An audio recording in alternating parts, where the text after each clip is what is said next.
اور انہیں دشمن سے آسودہ خاطر کر دیا۔ امیر المومنین کی خدمت میں عرض ہے کہ جناب مسلم ابن عقیل علیہ السلام ہانی ابن عروہ کے گھر میں پناہ گزین ہو گئے تھے۔ میں نے اپنی خفیہ فوج اور جاسوسوں کے ذریعے دونوں کو گھر سے نکال کر تعطیق کر دیا ہے اور اپنے وفادار ہانی بن ابی حیہ اور زبیر بن عروہ تمیمی کے ذریعے ان کے سر آپ کی خدمت میں بھیج رہا ہوں۔ جناب مسلم ابن عقیل علیہ السلام کے بارے میں جو کچھ معلوم کرنا چاہیں ان دونوں سے کر سکتے ہیں۔ یہ دونوں سچے اور متقی ہیں۔ والسلام۔ اس کے بعد عبید اللہ ابن زیاد کے حکم سے جناب مسلم ابن عقیل علیہ السلام اور ہانی ابن عروہ کے پاؤں میں رسی باندھ کر کوفہ کے بازاروں میں گھسیٹا گیا اور انہیں کوفہ کے کناسہ کے کنارے دار پر الٹا لٹکا دیا گیا۔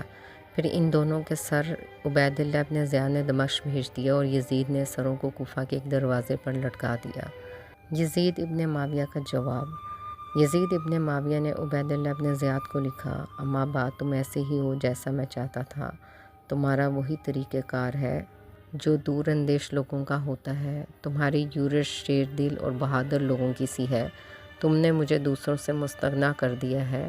تمہارے متعلق میرا جو نظریہ تھا وہ صحیح ثابت ہوا۔ میں نے تمہارے قاصدوں سے دوبارہ کوفہ کے حالات معلوم کیے ہیں اور انہیں ایسا ہی بافضل و دریدہ پایا جیسا کہ تم نے لکھا تھا۔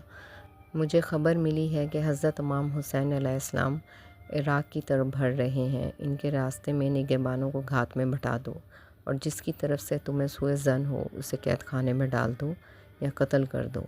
مجھے کوفہ کے حالات سے مطلع کرو۔ جناب مسلم ابن عقیل علیہ السلام کی شادی امیر المومنین حضرت علی ابن ابی طالب علیہ السلام کی صاحبزادی جناب رقیہ سلام اللہ علیہ سے ہوئی تھی۔ 2 بچے ہوئے، ایک کا نام عبداللہ اور دوسرے کا نام علی تھا۔ ایک بیٹا کنیز سے تھا جس کا نام محمد تھا، ایک بیٹی تھی حمیدہ۔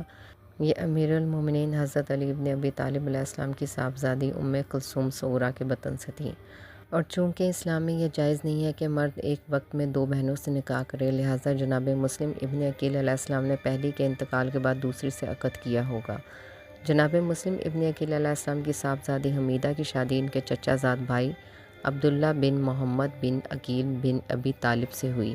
یہ محدث و فقیہ تھے۔ شیخ طوسی نے انہیں حضرت امام صادق علیہ السلام کے رجال میں شمار کیا ہے۔ ترمذی نے انہیں سکہ قرار دیا اور اپنی کتاب جامع میں ان سے حدیث نقل کی ہے کہ ان کے ذریعے احمد بن حنبل، بخاری، ابو داؤد اور ابن ماجہ قزوینی نے احتجاج کیا ہے۔ حمیدہ سے ایک بیٹا ہوا جس کا نام محمد ہے۔ ان کے 5 بچے ہیں۔ جناب مسلم ابن عقیل علیہ السلام کے 5 بچے بتائے جاتے ہیں۔ عبداللہ و محمد کربلا میں شہید ہوئے۔